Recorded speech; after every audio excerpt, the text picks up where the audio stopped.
So, Kate, we've talked about getting you on here for a while. My friend Jeff, thank you for having My me. dear, my pleasure. Yeah. You have, your stories are pretty cool. Like your background is awesome. I can't even remember what I've told you. So. Well, let's just, and that's why I'm going to let you, with discerning taste, I'll let you talk about as little or as much as you want to. Okay. I mean, I always say I'm from New York and where all the bodies are buried and it's all confidential and, it's just us talking here. No one's going to watch this. No one's going to listen to this whatsoever. So you're fine. About my own life, I'm totally an open book. Yeah. There's a lot. There is a lot that has brought me to you where I have am a lot right to here. unpack. And that's the fun part, though, is sharing those stories because that makes you unique to who you are. It's your own fingerprint. Yeah, for sure. And there's only one you, my friend. So how long have you been here in Vegas? Since 2013. Okay. And before that, where were you? I was in LA. So I was in the movie business for a long time. My dad is an executive producer, and I grew up as a child actor, child model. I think I did my first campaign when I was like 2 for dog food. And then, I had a show on PBS, and I kind of always wanted to be in the movie industry. I just didn't know really in what capacity. I knew I didn't want to be in front of the camera, but I didn't really know much about behind the camera. And then I grew up in Florida. There's a lot of production in Orlando then, not as much now. And then, when I was in college, I started college when I was 16 and I was graduating by the time I was 22. And I'm like, what am I going to do? I was a business major, but I'm like, what do I actually want to do? And my dad said, hey, we're executive producing this new movie called Rock and Roll the Movie in LA. Do you want to move there and work on the movie and first AD it? And I was like, absolutely. And then I Googled what is a first AD because I had no idea what it was, right? Yeah. So I went out there and it was kind of like a sink or swim operation. It was like, hey, if you can do this, then this is what you're doing. And if you can't do this, well, you better figure something out fast. So I brought my then 2-year-old and my husband at the time. We all moved out there and we stayed in the Oakwood Apartments, which is where everybody goes when they're in transition, between going to where they're from and going to Los Angeles. And, I worked on Rock and Roll the Movie and I had no idea what I was doing and I didn't get any sleep. And it was funny because, anyone that's in production knows that there's all of the software that you use in order to schedule a movie. Well, I didn't know that. So I scheduled an entire movie on an Excel spreadsheet. And I handed it to my producer and he looked at me, he goes, you did all of this by hand? I was like, yeah, I didn't know there was another option, but it was so great because I learned so much doing it that way. So then by the time I was on to the next film, which was, we shot that for about 8 weeks and I was on to the next film in 2.5 months. And by the time I was working on that one, it's called Dreamin' American. I was working on that one and it was just like second nature. Like I knew exactly what I was doing. I, felt like this amazing, first AD and it was only my second film. So I was in the movie industry in LA. I produced some stuff. I directed some stuff. And then, I don't know if you remember, but in 2013, there was a tax incentive for production in Las Vegas. Now, I hadn't been shooting in Los Angeles in a really long time. We shot a film with Nick Jonas in North Carolina. We were shooting in New Mexico. We were shooting in Canada, but nobody was shooting in LA. And then we're like, cool, tax incentive, Las Vegas. And a couple of years prior, my mom had moved out here. She said the farthest west she would go was Las Vegas. And my dad got her a big horse ranch and moved her best friends with her. And I was like, cool, let's go open up studios in Las Vegas. Let's go shoot in Las Vegas. And then, I was living in a 2-bedroom apartment in Hollywood, paying almost $3,000 a month. And then I was here paying like $1,250 a month for a 4-bedroom house. I was like, can I just stay here? But then they ended up spending the money for the tax incentive on the Tesla project in Las Vegas. And I was like, well, I was brought here for a reason. What am I doing here? And then I decided, my sister is a broker. She's licensed in multiple states. My best friend, her, Anna Marie Cavalli. She and I have been best friends for 20 years, and she's a realtor out here. And, I bought my first house through her, and then I bought my second house through her. And I was like, I want to do this. She's like, you should do this. So then I got my real estate license. And you're doing well. I would even say better than well. Thank you. Yeah, you're welcome. You are. Thanks. What is it that, beyond being fanatically detail-oriented and passionate about helping people out, what is it that gets you up every morning? Because as a realtor, you're unemployed every single day. Yeah. What is it that drives you? Well, obviously taking care of my family, first and foremost. But I think, you kind of said it, you hit the nail on the head. Like, I want to help. I feel like one of the most important parts of your life is figuring out why you're here and, kind of what your dharma is and your purpose and your passion. And I know that I was put here for a reason, and I know that I was put here to help.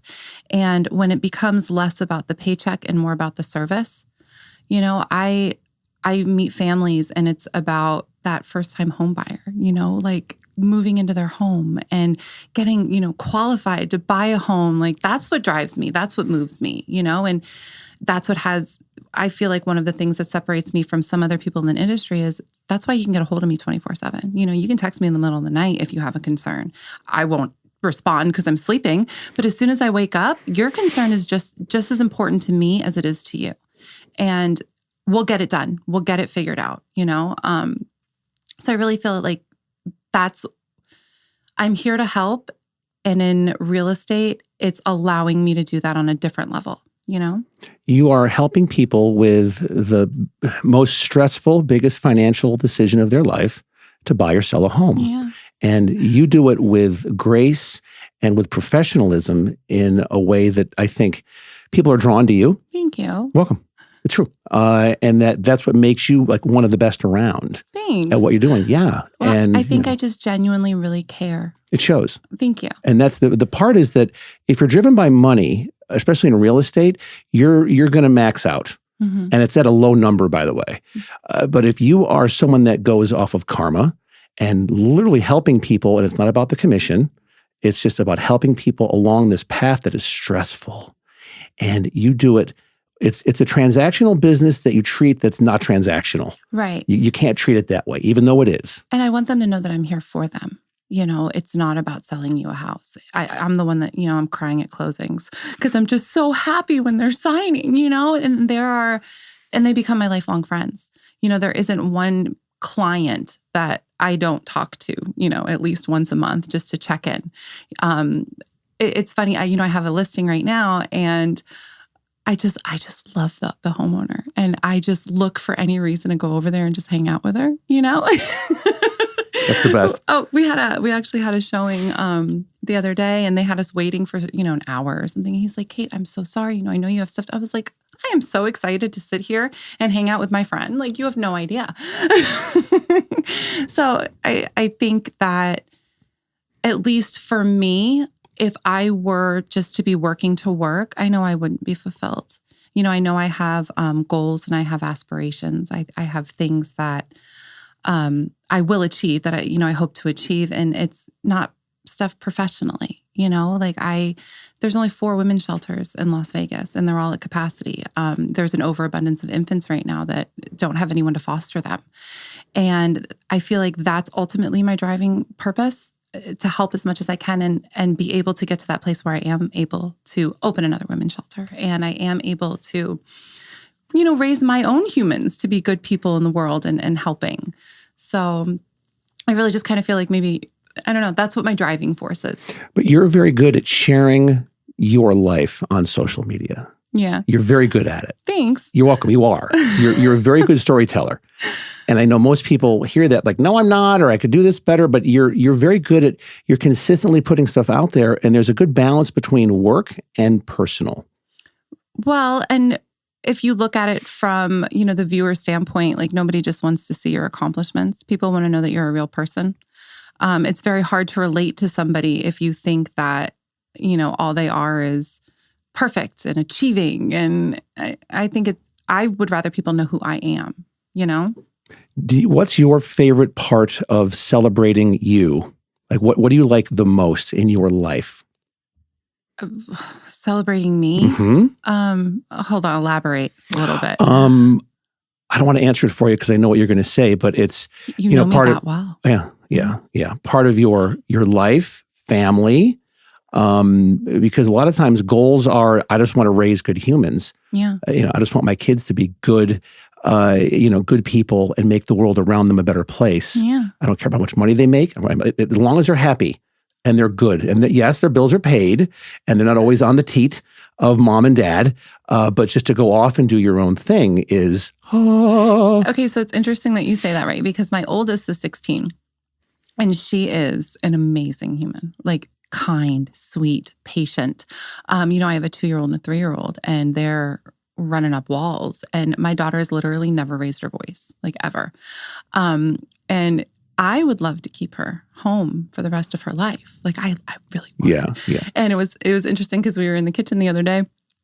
And I said to her, I was like, why don't, because she's telling me, I'm going to do this. And, she's only got 2 credits. She has to take her senior year. And she's like, so I'm going to do dual enrollment and da-da-da-da. And I'm like, and she's talking about getting an apartment. And I'm like, how about you just live with us? Mm-hmm. Like, you could just stay with us and that would be fine.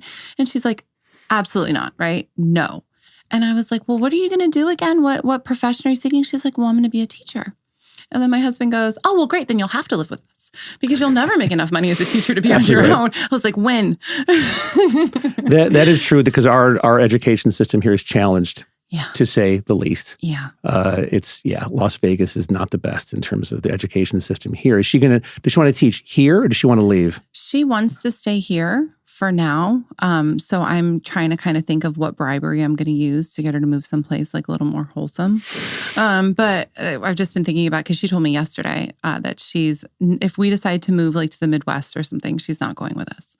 So I was like, that's cool. So I'll just have to think about whatever bribery I can come up with. I've got my angles. I've already been talking to her best friend who they've been best friends since they were 6. Yeah, they've been best friends since they were 6. She's like my other daughter. And I'm like, Morgan, don't you want to move with us? And then I'll pay all your bills in your apartment. Oh my gosh. Yeah, I'm really trying. Yeah. I'm really trying. I just can't imagine like her not being where we are. Well, the key to parenting is raise good humans, but also determine what their currency is. Yeah. And leverage that to the hilt, man. Right. You just want to know what your kid's currency is. And once you know what that is, with respect, very quietly, you can Jedi mind trick your kids. Oh no, I don't want to Jedi mind trick her. Well, but no, in a good way, because it's playing to their strength, because it's a currency that's healthy. And it's helping push them in the right direction. Yeah. We have the experience. My dad always said, I've been where you are. You've never been where I am. And that was something that he always said to me growing up. And I didn't know what he meant by that until I was a parent. And then I was like, gotcha, right? So I'm trying. I think that she'll probably make, whatever good choices there are. I think one of the reasons why she is kind of the way she is because she's never had social media. So she kind of hasn't had that, ADD of scrolling and scrolling and scrolling like the rest of her friends have. And she's got really good body image. And, she knows she's beautiful. She knows she's smart. She knows she's kind. I feel like she just hasn't been polluted, enough by the media, which is great. That is so rare to hear that. Yeah. And good for her. Well, it's not like it was her choice. She's a 16-year-old girl. So she and I have had, a couple of fights where it's been, no, like you can't have it. And she's made a fake account, or something that she had for a couple of months, but I always find out. And then, she's in trouble. But I think because she hasn't had just like open access to it, I think that's really saved her in a lot of ways. Good for you. Oh, thanks. You're welcome. Well, it's a battle. I say that being a parent, you have a front row seat to the greatest show on the planet, watching the evolution of a human being that you brought into this world. Yeah. And to watch them celebrate, to watch them fail. The hardest thing in the world is to watch your child fail. It's so good for them, though. But it's the best thing for them to evolve into adulthood is to acquire those experiences of failure. Exactly. And what do they learn from those experiences of failure? That's been our path, right? Like that's where the experience where our strengths have come from in our experience. And that's where the lessons have come from. The lessons always come from the failure. It's okay, I'm here now. What did I learn? What do I need to do different? What positive things did I get from this failure, and embrace those failures. And so pivot that to working with clients, because it's a challenging real estate market. Mm-hmm. So whether it's you're working with someone that's listed their home with you or with buyers, how do you navigate not only failures, but more of an educational process working with your real estate clients to get them more attuned to it's not like it was last year. It's not like it was 6 months ago. It's totally different now, the market here. I think transparency is really important. I think sometimes people hold back because they feel like if they're not honest, they're not going to get the client. And because I'm not here just to sell you a house and I'm not here just to sell your house, if you choose to go with somebody else, then I understand, but I'll be able to sleep at night knowing that I was honest with you. And when I get my listings, I will say to them, I'll go through their house and I'll say, I think we need to do X, Y, Z. And, before we put your house on the market, and I'll say to them, what do you think your house would sell for? And a lot of times I have that disillusionment because of the frenzy. And it's like, that wasn't a normal real estate market. Now we're in a correction. Is Las Vegas booming? Absolutely. Is our appreciation rate insane, especially compared to the rest of the country? Absolutely. But is it going to be like it was last March? No. Is it going to be like it was the March before? Probably not. Are you waiting for your interest rates to go back down in the 2s and 3s? Those are post-pandemic interest rates. It's not normal. And I want them to be aware of that. I don't want them to think that they're going to be able to, make $1 million off of their house just because they could have done it, in March of 2021. Because then they're disappointed. You don't want your clients to be disappointed. And if you want to give them, like I said, full transparency, and they can make their decisions based on that. And they'll never come back and be like, well, you didn't tell me, because I always told them. Are you getting most of your business from referrals now? Or how are you getting most of your business now? I am now. When I first started, it was kind of during COVID. And I, had small children and I wasn't trying to be out networking in the world. And so I feel like I had kind of a different experience than a lot of other people did. But I was in a lot of moms groups on Facebook. I was in a lot of parenting groups. And I made a lot of connections that way. And I got, my initial clients from those mom groups. And now since then, I've gotten a lot of referrals. And that's a true testament to you and who you are as a realtor. It's true. I mean, referrals is the best way, the cheapest way, the most sincere and effective way to get business in any business at all. But especially, I'll say it again, with real estate, it's such a high dollar purchase and or sale, and it is stressful. And there is several moving parts to selling or buying a home. And everyone thinks they know how to do it, and they don't. And people that can sell their homes on their own, bless your hearts. But really, that's like going to the dentist and asking for an oil change. It's just square peg, round hole. And you need to get somebody that this is what they do for a living. And that's what I tell, I have so many clients that are just like, oh, I'm so sorry, I'm asking so many questions. Like, I just don't know. And I'm like, ask me questions. This is why I spent 90 hours in real estate school. This is why we have continuing education. This is why I'm going to those classes at the lender next week. It's my job to be educated enough to be able to educate you. And I want you to learn so much that on your next transaction, you've got all these questions answered already. I have a lot of clients that, because I do help a lot of moms and a lot of single moms, I have a lot of clients that are like, oh, I want to be a real estate agent. And I'm like, great. I will teach you whatever I know. I want you on your next, when you're ready to sell this house that you just moved into, I want you to be able to do it on your own. If you want to be a real estate agent, we're going to get you there. And I think I think that's really great to be able to educate my clients. And I don't ever want them to think that they can't ask me something, because this is the reason why we're professionals, why we're experts, if you will, in our business. And you really love what you do. I love what I do. You love what you do. I love what I do. I really do. Do you see yourself doing it forever? Forever.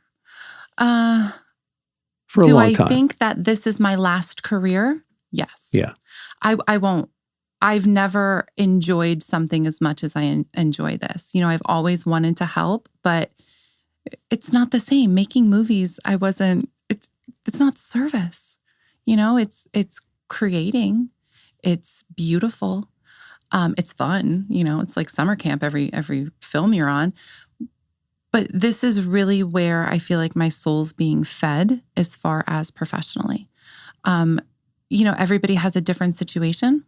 And every client has different stresses and different stressors and different reasons why they want to achieve homeownership.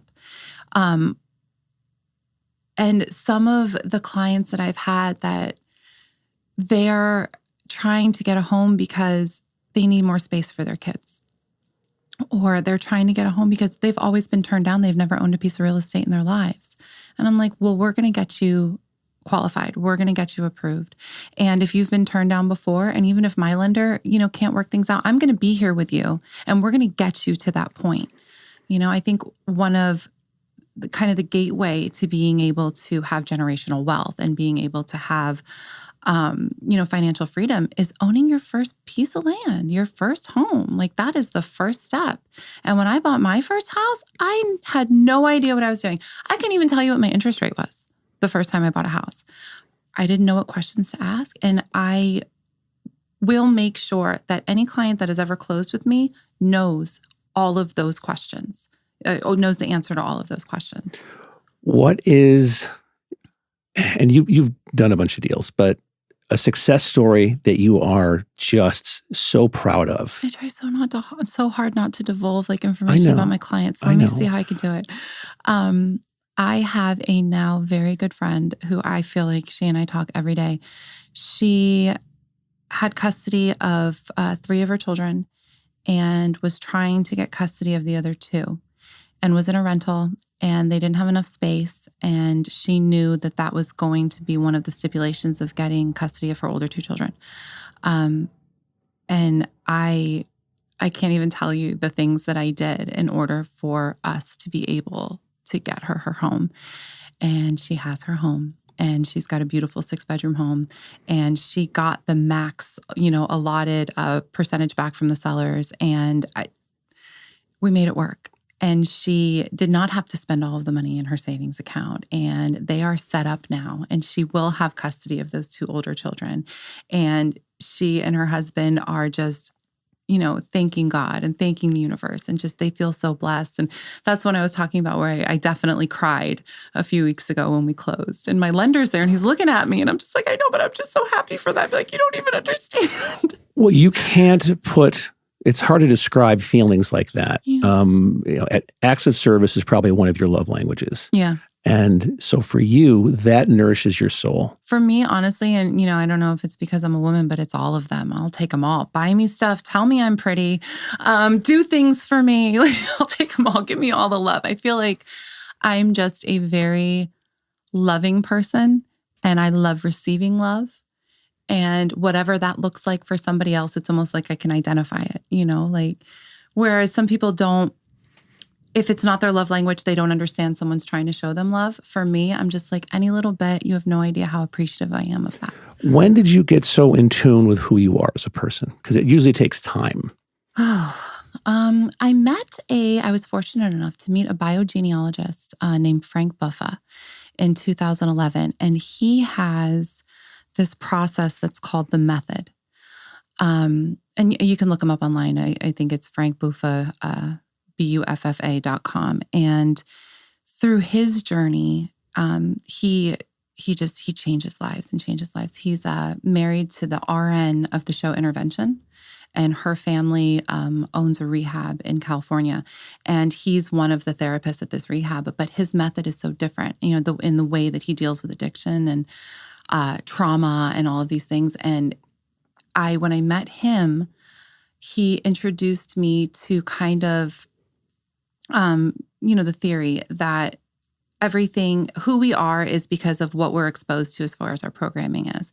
And who we want to be is limitless. Like the only thing that limits you is the limitations you put on yourself, right? And I feel like that was kind of the first door opening, if you will, for me to kind of understand who I am and understand where I want to be. And, that was 11 years ago. And I've just kind of watched this beautiful transformation. And I've just become, I guess, happier and happier. And well, it shows. Thanks. Yeah, you're welcome. And whenever I see you, you have an energy about you and an aura that is very rare. Oh, thank you. Welcome. And I know that transcends onto making your clients comfortable faster. It doesn't take a lot of time for them to warm up to you. I do agree. I feel like the biggest thing that my clients get from me is they say, oh, wow, she actually cares. And I'm like, yeah, you have no idea how much I care. I want to know about your individual situation. I want to know, I feel like there's a formula for everybody. I had a client, we just closed recently, and they called me 3 weeks prior and said, we've been turned down. We were approved for $180,000. There's no way we can move into a $180,000 house with our kids and our dogs. And I'm like, let's see what we can do for you. And the more they trust me to help them, the more they'll divulge so I can be like, oh, this will work. Let's see if we can do this. Like, let's change this and see if we can make this work. You're very aware that you have to earn that right. Oh, yeah. To get people to trust you. Oh, yeah. There are so many realtors, and this is nationwide, that walk in and say, well, I'm license number 00004. I've been licensed for 35 years, and look at me here, and I'm here. And people don't care about that, especially now, where information is so readily available. It's what can you do for me right now? Yeah. And how can you help me with my specific set of circumstances and challenges that I'm going through? Whether it's getting relocated, death in the family, had a baby, kids are gone, empty nesters, those life events that spur on someone to buy or sell a piece of real estate. Mm-hmm. And to get them comfortable with you, that's the key. I think it's really important to be humble. A lot of times when you're doing well, and you're getting deals and boom, boom, boom, I feel like a lot of people have a tendency to kind of get an overinflated ego. And the way I kind of look at life is I'm not better than anybody. We are all, subjective to our circumstances, but we are all genuinely good humans, right? Like at the very basis of everything, everyone is born good. And I could never act like I didn't have time for somebody, or act like I didn't care about who they were. It's just not who I am. And we live in such a instant gratification culture now with you can Amazon whatever you want to, and it's at your house within 2 hours sometimes, if not 2 days. And it's me, and take care of me right now and everything else. And I think that the more selfless you become, the more centered you are, the happier you are as a person, and you will hit any goals that you set for yourself, financial or otherwise, a lot faster. And it's kind of crazy, the residual effect of being centered yourself and being happy yourself. I've got a very peaceful home. A lot of times, your kids are going through something. You're like, what's going on? Well, actually, what's going on with me? Like what energy am I giving off that's making them feel a particular way, right? And when you feel good and you feel happy and you wake up every morning and you set your intention, and your intention is not a selfish intention. Your intention is a selfless intention. You'd just be amazed all the people that you can influence into having a better day. When did you realize that? Like how long ago? Or do you remember like a time you're like, oh, I've got it? I feel like my life has been a series of aha moments. A friend of mine said to me yesterday, I was explaining the situation that was going on. We were actually talking about a women's shelter. And she said, it's crazy how these events that you were just talking about, it's like, they happen. And sometimes, afterwards you're like, oh, I see why that happened. She said, is that what happened with you? I said, it's actually quite the opposite. It's gotten to the point now where for every single event that happens, instead of questioning why is this happening, it's like I can see it and I can be like, oh, this is why this is happening. Oh, this is why this happened from this. Oh, and it's like it's just pushing me into the place where I've asked to be. I'm like, I know what I want to do. I know I want to help, and I asked for this. So I'm in these situations, and the universe is putting me in these situations where I can help because this is what I asked for. It's somebody that it's. To slow down, you actually are forwarding who you are as a person. Yeah. You're moving forward as a much peaceful, calm person. And that's so hard these days with technology and phones and everything getting thrown at us. You actually evolve better when you take a step back. Oh, put it down. Don't get on social media when you wake up. Yeah. Put it down. Yeah. Take your time. Meditate. Spend some time with your kids. Go give your spouse a hug. Like start your day that way. Start your day peacefully. I feel like doing that was huge for me. I can't tell you when I started that, but just not getting on my phone immediately. It's huge. It's huge not to have. It's hard, but I do it when I'm with my kids. I will try to keep my phone away, and it's funny now. They'll yell at me if I'm on my phone. Good. Dad, on your phone. Hold you accountable. Yes, and I love that. Yeah, I love that. I want and mine are 13 and 7. I'm getting them to be humans and to be adults and call people out on stuff. Yeah. Think about how many moments we've missed looking at our phones. And they make it, they make technology so you become addicted to it. My brother-in-law actually told me about a book that he had just finished called Stolen Focus.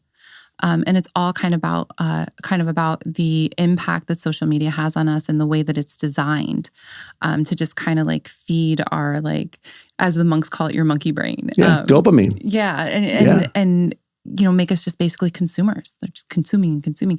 Think about how many moments we're missing. They say with kids, the years are short, the days are long, right? I think about, what if I'm on my phone? Like, thank God I'm not on my phone. Thank God I'm able to play with my kids and we're able to connect and I know who they are. And my 16-year-old will come to me and talk to me and she knows I'm never too busy for her. Like, at the minute she comes to me and says, Mom, I need you, phone's down. And at that age, to have a 16-year-old daughter knowing that her mom is there for her 24/7 is huge. I think that one of the biggest lessons that I've learned, because we're constantly learning lessons from everybody that we come in contact with, right? Everybody. I'm learning lessons from my 2-year-old every day. But one of the lessons that I learned was you can't control what your kids are doing. You can't control what they're going to do. You can't keep them from making their mistakes or doing things that, you consider unsavory or things they shouldn't be doing. But what you can hope for and all you can kind of condition your relationship with them for is that they'll come to you and they'll talk to you. And they'll ask you questions, because if they're not asking you questions, they're asking their dumb friends questions.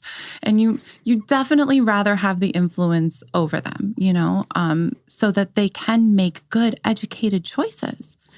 So I always knew, with my daughter, I wasn't going to be able to, make her, not want to date or, want to, I don't know, be on her phone late or whatever. But I know that she'll come to me and she will say, hey, Mom, this is what happened at school today. What do you think about that? And now my 13-year-old, he goes to a school where it's 6th, 7th, and 8th grade together. And it's a very small school. It's a prep school. And he'll get in the car and he'll be like, hey, the 8th graders were talking about drugs today. What is that? And I'm just so thankful that he's asking me.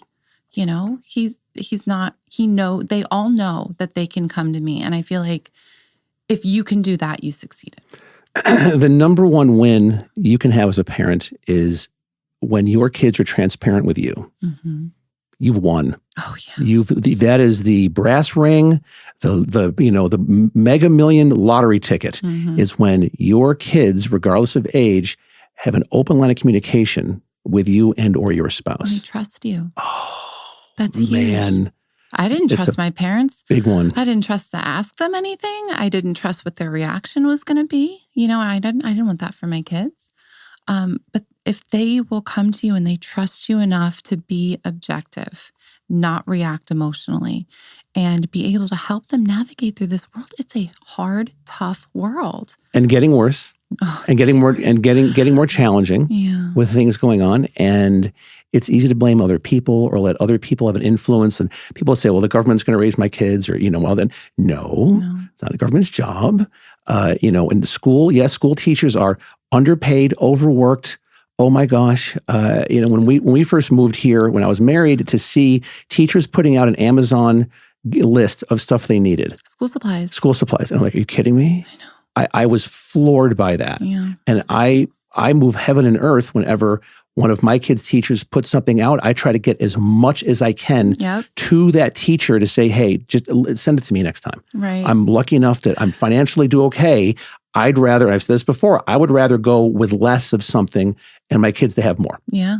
All day long. Yeah. I would sell everything I have, every asset, so my kids, get a ream of paper. An easel in the classroom is bananas to me that goes on in this day and age. But okay, again, you can't. Some things you can change, some things you cannot. Mm-hmm. The things you cannot, you need to pivot and to say, okay, how can we let's go around that challenge and let's move forward. Right. And kids pick up on that. Kids see that. when you are working with them on stuff, or if you're helping them out. They know that because kids are more intuitive than we know. Oh yeah, they pick up everything. Boy, and Absolutely. they know it, and they see it and they go to school. And I mean, I was forever would talk to my ex about, I don't want the kids on the bus, because I remember back when I was on the bus, like, I have stories. Back with me, little Jeffy in the 80s on the bus was, oof. Oh, I'm sure it was great.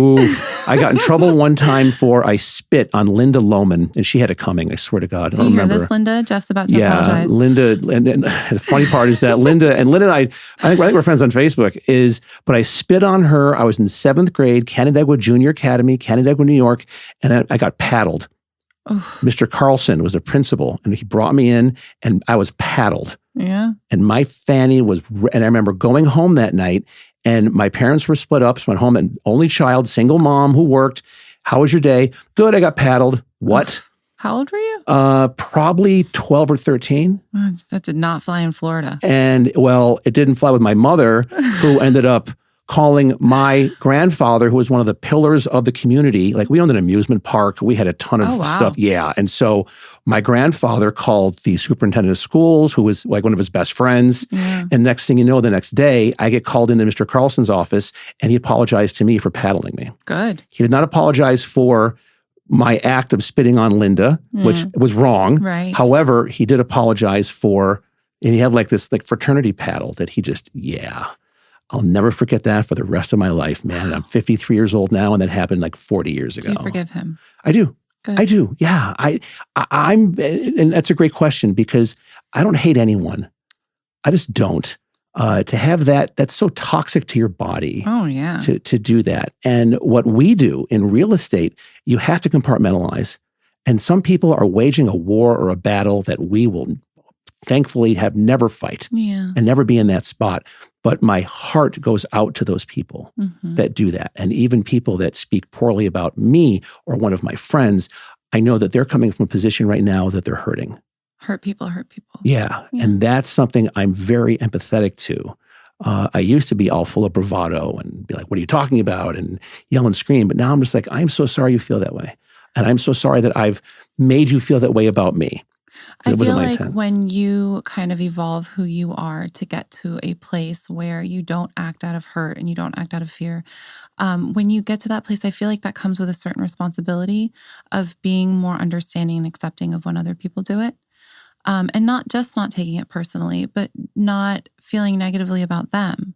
I feel like I'm a bit of a hippie, but I feel like, you embrace everybody with love and you just send out love. And the more someone is, reactive or negative, you send them more love. And, that's all you can do, right? And to be a realtor and do that is huge, because people are stressed out and they're losing their minds because of not getting financing, or appraisals don't come in when they're supposed to come in. And there is a 100% chance during a real estate transaction, something's going to go sideways. Every single time. There's hair on the deal. Something goes sideways. My sister says that real estate transactions are like playing whack-a-mole. And you have to make sure that, again, you're transparent and you explain that to your clients. This is not going to be easy. This is going to be one of the absolute hardest, most stressful things you have ever done in your life. I had a client who, she's so nervous and she's got so much anxiety because she doesn't know if her offer is going to get accepted. And I said, girl, I need you to calm down, okay? Because number one, your offer is going to get accepted. But number two, this is nothing. The amount of anxiety you're going to feel in the next 30 days is going to be insane. Brace yourself, And I tell them, I said, every day it's like putting out a fire, but we will put out a fire. I think that, yes, it is very important to, be coming from a place of service, from a place of, trying to help. But that has to be in conjunction with being really, really good at your job. And I definitely think that I am very, very good at my job. I don't take no for an answer. There's always a way to circumvent. Always a way. My dad always taught me, if somebody tells you no, you find a way to get it done anyway. And I've had clients, after we've closed later on, call me about something completely unrelated and be like, I tried to do, this, and they told me that it's not possible. I'm like, oh, it's possible. We just got to figure out how it's possible. Here's an example on one of the deals that I closed just recently. There was, when you order a payoff for like a car, it takes a couple days. I was like, wait a minute. I know Rob Lamson over at Speedy Car Loans. Let me see how quickly he can get a payoff, right? We had it right then. We didn't have to wait, for it to get sent and then sent to underwriting and then get an answer again. Like, oh, no, we're going to get this answer now because you're going to close on time. On or before your close of escrow. On or before. I love that. And in Las Vegas, your Rolodex, your contact list is gold. That is by which you can measure your level of success, is by who you know in this town. And I know that in other towns, people say that too, but here more than ever, because we're such a transient community. Yeah. Average person here is I think it's like 3 to 4 years and they're gone. For one reason or another, they flame out and leave. And to have 16,000 real estate agents in such a small space, Las Vegas is small. 2 million people. Yeah. To have that many realtors is a lot. Right. And there's a thinning of the herd now. The numbers are going down, and that's okay. I think that's fine. I tell all my clients, if you want to see what your friends are doing that are realtors, watch LinkedIn. Because next thing you know, they're at an Amazon distribution center or Foot Locker as an assistant manager. And that's fine. But for real estate, you've got to be built to be a realtor. And I love you setting expectations. I was raised, I remember back, I was 5, 6 years old. Dr. Meisler was my pediatrician in New York City. Your memory is amazing. It's crazy. I can't tell you what color t-shirt I'm wearing right now, but I know Dr. Meisler we live in Stuyvesant Town, and this is 1975. And when I went in for a shot one time, and I looked at my mom and I said, "Is this going to hurt?" And she goes, "It's going to hurt, but only for a little bit. You'll be fine." And I'm right here. And I get emotional about that stuff. It's like, I remembered that, and that's how I am with my kids now. Same. Is I do not at all cloud over any type of a challenge, pain, whatever they're going to experience. My son is the biggest empath in the world, and I hold his hand. If he's getting something, if something's wrong, I physically have to connect with him. Yeah. There is times that he had tummy problems. Well, he's sitting on the toilet. I am crisscross applesauce right across from him, holding his hands. Holding him as he's in pain. But that's what we do as parents, but also transcend that to work where you're having a really hard conversation sometimes with your clients, but you do it in the beginning. Yeah. Hey, this shot's going to hurt. Hey, this is going to be painful, but guess what? We're going to get through it. I'm here for you. This is my job. Yeah. This is what I'm getting paid to do, and I'm very good at it. Absolutely. They have to have that confidence in you. And to exceed their expectations is even better. And that's the best part, is when they have a certain set of expectations and you come over the top with, well, your rate was going to be this. Nope, we got you down to this. Or you need to pay off, got it for you, done. The lender that I use is actually, so he's Ryan Brown at Loan Depot. We close tons of deals together. But one of the reasons why I love Ryan is because he always, every single time, and I don't know what he's doing, but every single time we're closing, and he makes sure he's there. Like, he is a lender that makes sure he's at every closing because he wants to go over all the numbers and he wants to make sure they're correct and he wants to make sure they're happy. And every time my client sees their final settlement statement and then they see their loan documents and they're like, "Wait, I thought my interest rate was going to be 4.25. He's like, "Yeah, we got it down to 3.8. Or I thought my cash to close was going to be $42,000. Well, I saved you $6,000. Hallelujah. Right? And how good does that make somebody feel when they know that you care about them saving money? We're at the closing table. You're ready. You signed your closing disclosures 3 days ago. You know what these numbers say. It could just say that. But it's so important to have a team that cares so much about making sure that they saved you even more money than you thought was possible, right? It is something that, and let's talk about that team principle for a little bit. It's that you, as a realtor, and people think you're doing all this, you've got people around you. It's not just you. You have people that you surround yourself with that are good, that are really good. How do you go about that process? I feel like a lot of it is trial and error. I do feel like I do attract a lot of good people into my life. But you see who is like-minded. You see who actually cares. You see who else actually answers the phone. You see who you can call Saturday night and tell them, "I need you in front of your computer in an hour or less," and they're there. You have to have people that are willing to go the distance that you're willing to go. Because your clients do trust you, and they do trust that whoever you bring into their life is going to be somebody that's going to be beneficial for them and is going to work for them as hard as you're working for them. So I've gone from I've had different lenders, in my life. And as they've definitely changed over the years. But once you find someone, you make sure you give them your loyalty. And if they're working with you in the way that you want to be worked with, and they're the type of person that you want around, you make sure you answer the phone for them. You make sure if they say, I need you in front of your computer in an hour, you're there. I think a big part of this business is loyalty. And how long did it take you? And you've been around for a little bit now with your license. How long did it take you to establish that, like, I need loyalty, I have to have that? To get out of the transactional part of it, to get more into the emotional, like that Zen Yoda level of real estate. We're operating more on feel with your partnerships with people. Where I just it probably just came as the more I was becoming trusting in myself. The more I was becoming trusting in, a higher power kind of guiding you to where you need to be. I feel like if you have good intentions and you're asking for things, you're going to get them. There's no way that you're not. You don't get to decide how you're going to get there. But I feel like when you ask and you say, I have good intentions, this is what I want to do, this is the service that I want to provide, help me get there. And you don't get to decide how long it's going to take, and you don't get to decide the path to get there.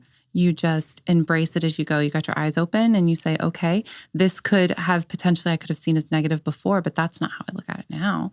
So I feel like I've always been a very loyal person. And I just feel like that's kind of just transferred to, my profession now. And the more loyal you are, the more loyal people that you attract to you. I definitely believe that. Are you now looking forward to 2023, and we're starting everything compared to 2022? What are you seeing? What do you think is going to be happening? 2022 was nuts. Look into my magic ball, your little 8-ball, your little crystal ball, and tell you what's going to happen with the market. Your feelings, what's going to happen in 2023? I feel like some of the uncertainties kind of subsided as far as real estate professionals go. I think that we are, like I said before, we're correcting now.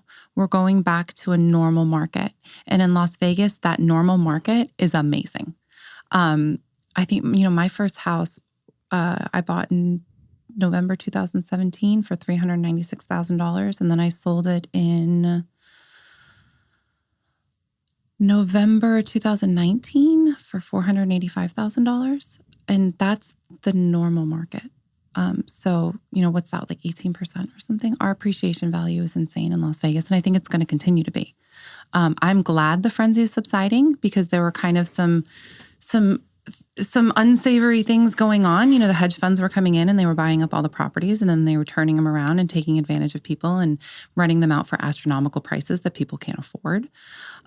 So, that in conjunction with the high interest rate for purchasing, and people were just stuck. I know a lot of real estate agents have a tendency to not do rentals just because, we don't make a lot of money on rentals, right? To take your entire day showing somebody 5 or 6 properties that we, kind of lost that we could be doing with like a sale or, a listing of some kind, or, even just networking that day. But I found myself looking for rentals, and I still do it. If somebody is looking for a rental, here, I'll send you all the rentals. Let me know if you need me to show you anything.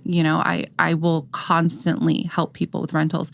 And I remember during that time just watching so many people, during 2020 and 2021 getting evicted, or their landlords are raising their rent, $400 because there's no regulation, no legislation against how much you can raise their rent in Las Vegas. And I'm just like, no, I'm going to help as much as I can. But I feel like this correction is going to help with that a lot too. As the interest rates continue to go down, which I do think they will. And they are. Again, they're not going to be post-pandemic, but they're going to get into the 4.5s. They're going to get into the 5s. It's going to be a regular market where people can afford to be homeowners. And I'm definitely seeing that now. That's great. Yeah. So, hopefully that continues. And the property management companies and the landlords, they stop increasing, rent prices because maybe they'll be a little bit more worried that somebody's going to go, move out and go buy a home of their own, Good point. Which I'm starting to see now too. I know it was a lot harder to get into rentals before, and now the folks that I've been helping, they've been able to get into rentals a lot easier. So I've, since I left my now ex, I've been in 3 rentals, and it's my best friend, Sherry Sagum, and She's my realtor. Yeah. And it was and she came to me when I was going through a tumultuous time in my life, and we're friends, like one of my best friends. And she said, hey, whenever you're ready, you need a rental, let me know. Mm-hmm. And out of the hundreds of realtors that I knew and that knew I was going through this, she's the only one that offered that. Yeah. She's the only, and I'll never forget that. And she's helped me go into 3 different rentals since then. And when I'm ready to buy, she's my realtor. I'd love to meet her. Because of that, you will. Yeah, and she sounds like our kind of people. She's wonderful. Yeah. And she's at Life Realty on Aaron Alessi's team. Oh, really? She sure is. I'm at Life Realty on I Aaron Alessi's know you team. are. That's wild. That massive team you have, and she's one of your top producers, is Sherry Sagum, and she is just one of the nicest people on the planet. But she took the time, and she told me, she's like, I always have time for rentals. Mm-hmm. She gets more business from rentals because of other people just don't think about that, or it's a new agent that's doing it. So kudos to you, because there are people out there that for one reason or another need to rent for right now. But guess what? They're never going to forget you. For sure. Ever. And we have access to all of this information. We have access to the database. Everybody doesn't have access to that. So there are a lot of families struggling trying to find some place to live. And if we can help, we need to be helping. You know, that's what our business is. And I feel like a lot of real estate agents lose sight of that. Like, we're here to help. This is customer service. We are providing a service to people. In closing, what's the one nugget that you want to impress upon someone looking to buy or sell a home right now that they should be aware of? That it's possible. I think that there's so much misinformation out there. And I don't want to say that they've been straight up lied to, but there's so much misinformation out there that people have been told that they can never buy a home, or that it's harder than they think it is, or that they have to put down 20%, or that, you know, they're not going to qualify because they haven't worked somewhere long enough, or there is a formula for everybody. And you never know until you check, until you try it out, you know? I've had clients who thought that they were going to have to put down 20% because their lender told them to. And I'm like, well, yeah, you could.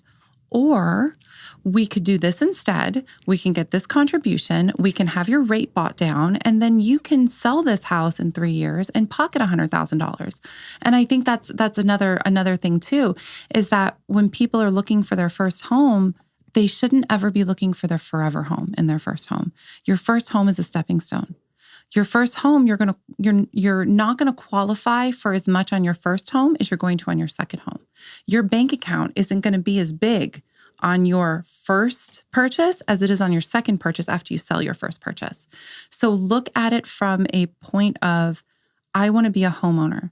I don't need to buy the best house that I could ever imagine living in, but I can move someplace that's nice. I can move someplace that's safe. I can move someplace that my kids can grow up in, or I can grow up in, and then I can, in 3 years, sell it and make a ton of money off of it. You know, that's one thing in Las Vegas is these houses are going to continue to appreciate even after the correction. They're going to still, you know, we're still building. I live in Southern Highlands, and I have a 360-degree view of construction. So I know that houses are getting built. We've got inventory, at least more than, you know, most states do. So thank you for coming in. Thank you for your, thank you for your insight. Just for your warmth, for your personality, for your energy. I think the world's a better place with you in it. And I think the world's a much better place with you being a realtor, especially here in Las Vegas. Thank you. I'm glad I'm in the position to help. And I'm just happy I got to see you, because I feel like we're always so busy we never get to see each other. I know. This is awesome. Yeah. Thank you, my friend.